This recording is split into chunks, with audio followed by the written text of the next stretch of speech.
What's going on, everybody? We are here for Friday's reading, third and last reading of the week. We started off with some pretty positive energy and went into having to maybe make a hard choice or two, just kind of determine to where we want to go for the end of this week.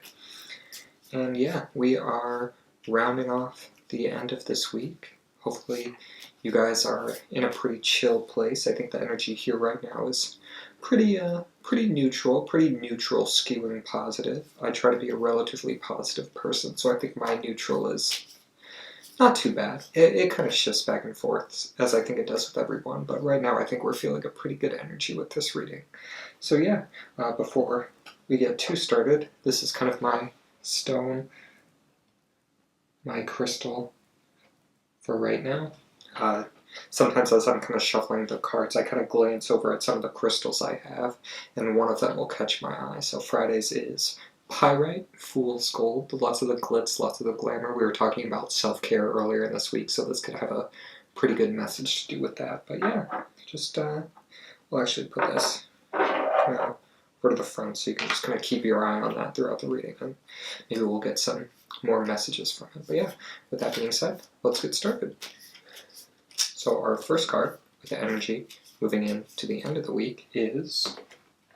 Oh, no. I set my deck down and it just started like falling. Ooh, the Devil.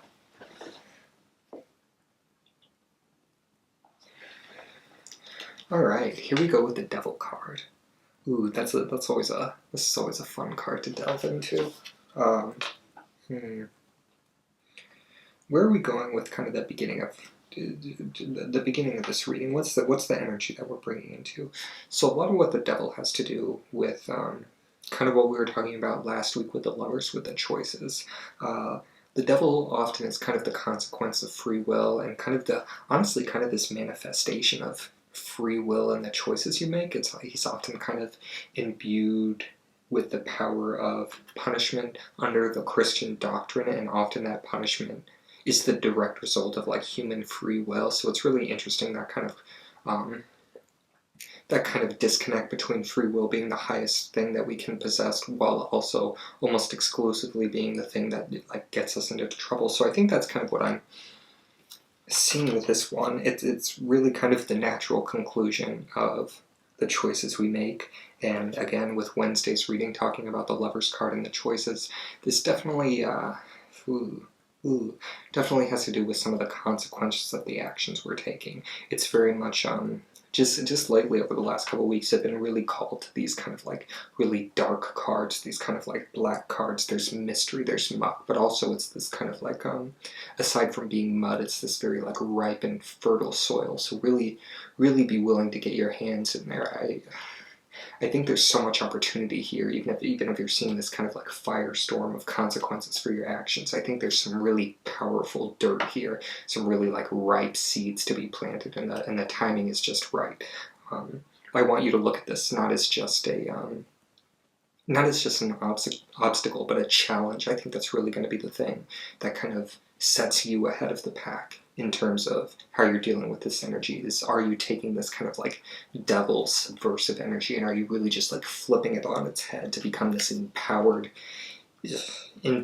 being? Because that's what the devil is. It's subversion. It's defiance against like what is seen as holy, not even just like God and the Christian doctrine, but kind of now in this like Americanized sense of like secular religious imagery kind of bleeding over into a non-theistic lens, even that you see in like academia. A lot of the texts you'll have to read have to do with like God and the devil without expressly being religious. So it's really this kind of what is he? The adversary. Are you the adversary? Is that the energy we're going in with this week? Sometimes there's a really powerful message behind that. So if you are taking on the role of the adversary, note the consequences of the action, because it can't be separate from that, but also notice the power, what there is to be gained in this. So we're getting some really like, I'm feeling some really like deep in my like the solar plexus, that like down into the stomach, just kind of this deep like churning up of the like really ripe soil. So I think we're in a really good place right now. It may not seem it initially. It's easy to look at the devil and just think like, oh no, like the devil's gonna come to my farm and steal my crops. I'm a big fan of movies like The Witch or that new book Slewfoot that just came out. Very like this, like, oh, the devil comes to like a puritanical town and like wreaks havoc on the villagers. But there's a lot of power to be held in the allegory of the witch, and I think that's one of the reasons why it's so popular now with like modern feminist lenses. This is kind of the action of taking power back for yourself through the lens of the adversary. Even if it comes at the cost of like social ostracization. I need to do, like, I start talking really fast. I really need to do some like tongue twisters before I start filming these videos. Alright, so with that being said, this is the groundwork for this video. Let's get into kind of like your option. This is sort of like your empowerment card. Like, what's the advice being given here?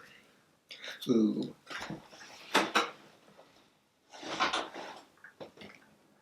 We have justice. I don't know how well that's going to focus, but that's fine. You guys know what the justice card looks like. Maybe like kind of hold it back here so it's not like trying to get it to not glare. So what I'm immediately being like drawn to my eyes is the scale that he's holding in his hands. Obviously it has to do with the scale and the sword representing that kind of opposite, like the speak softly, carry the big stick. The sword is the big stick, but that only needs to come into place if the scales are not being balanced. And sometimes the point of an adversary being brought up is because the scales are not balanced. And it's not even just to say that like the balances of good and evil, and there needs to be more like evil and darkness. That's not it. I think that's a little bit of a